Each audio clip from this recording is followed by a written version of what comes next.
My way, maSecret aNAIZA boom ndauya nawo nyaya dzake dzazobuda dzese. Amana handi munozoti aNAIZA boom izvezvi ndoine masubscribers akawanda pavanhu vese vanoita madrama muZimbabwe, ende ndo vanoita maviews akawanda kukunda vanhu vese vanoita madrama muZimbabwe. But if I tell you all that glitters is not gold, aNAIZA boom ine maSecret ayo 4 amusingazivi, ende maSecret aya anonyanyozikanwa nevanhu vanenge vari behind the scenes. Ende zvinhu izvi zvicharamba zvichiitika muna 2025. Vasingandizivi ndonzi Hasta PV. Secret number 1 inoita kuti aNAIZA boom agara achiita maviews, its consistency. By this term ndikureva kugara achiposta kwaanoita kuya kwaanoita mavideo, kungoramba achingoposta almost every day. Take for example series rake riya rinonzi high school teacher.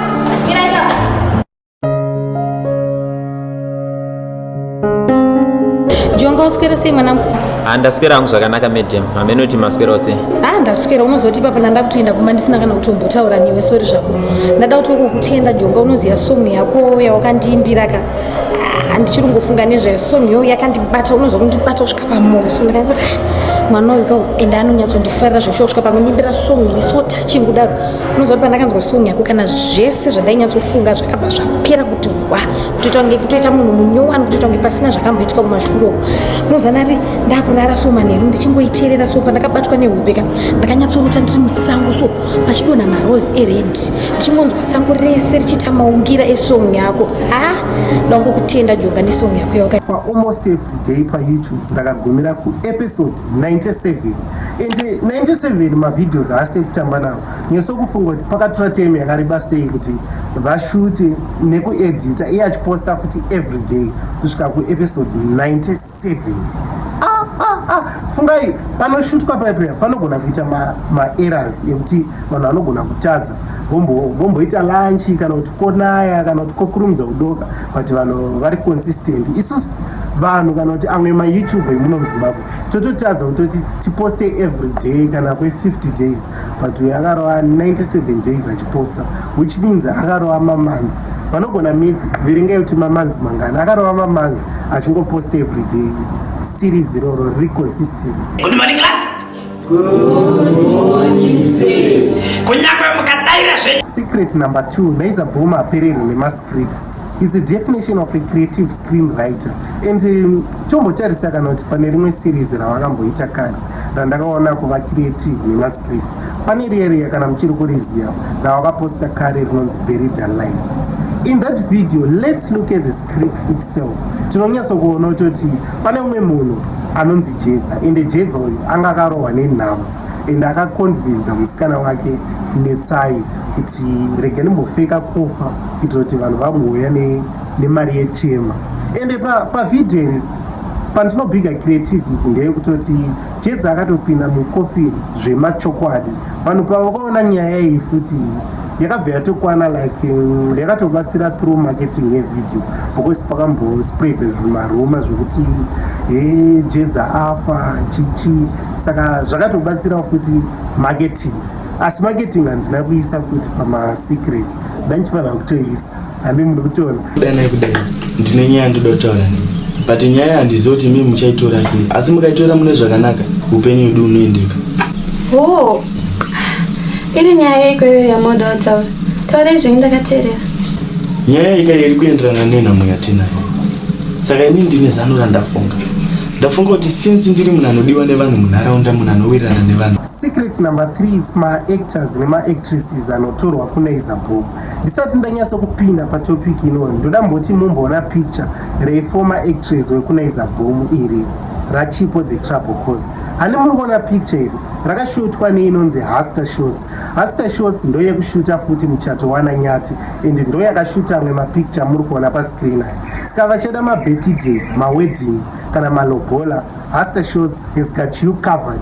Ende Hasta shots futi vene maprize akachipa kukunda munhu wese muHarare. So pama-actors nema-actresses ekuNAIZA boom panotsvagwa vanhu vanoacta ma-different roles, ende pane vamwe vanotsvagwa vanhu vakadzikama, koita vamwe vanhu vanotsvagwa vanoacta vari zvidhakwa, vamwe vanoacta vane hasha. Take for example Chapepe anogona kuacta achipopota, Dhafu achipopota, Black achitesa charova kana cameraman wacho Black ndo maactor anenge achiita so umwe neumwe anoactor role yake kuNaiza Bhuma anenge achigona role yake kusanganidza nevanhu vakabva kuNaiza Bhuma vaigona marole avo anga vakapiwa saka patime ino ndichamoplaya vanhu vashoma muchimboona madifferent roles ndoda mumbopa like age of examples mumboona kutoti vanhu ava kana ndichiti marole ndikureya chii ndini zvako mwanangu mufunge ndina amaita akuka vekubatwa pacharara paikwa madzibaba ndingikuyakwe ini vaivai pandakabatwa vakazonditaiwa ndimunoshandiswa samuro yamaimi ndini mwanangu chokwadi wandisi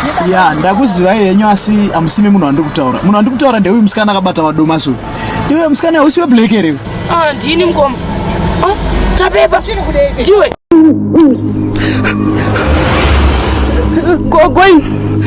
gogoini we nai mzukuru chiko vane madonedza chinyama chenchiraba ichi nyama handina nyama yandadonedza chinyama chenchiraba ichi chine zvimambere chakasungwa sungwa nezvimachira zveredhi chiraba ichi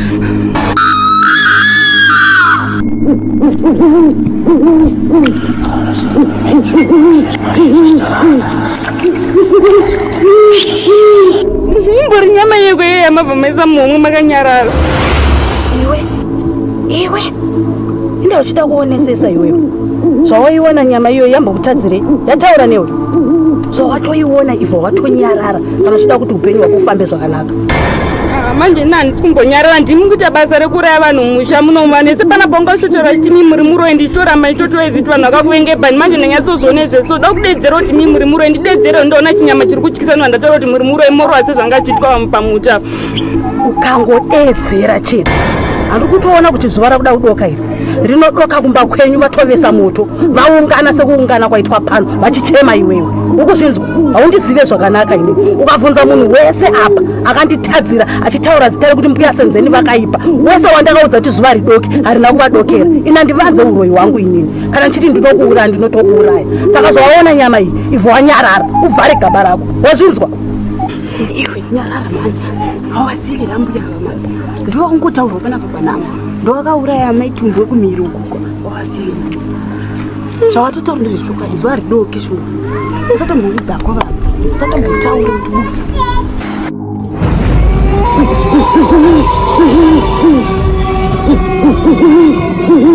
Secret number 4 is the ability na aNAIZA Bhuma yekushedza like people from different fields in the arts industry. Zvakafanana paakashedzwa nana mahendere pavidhio rake. Saka movie ranga riri smart kuti pane umwe munhu anenge akambonzwa kana gospel yamahendere achatanga kutionera aNAIZA Bhuma kutangira pa. Danga chiri mazuva ako chaichaya mahendere uchine Mbire adatora maselfie. Mazuva pasina. Sawa kudai panapa ndisina Mbire.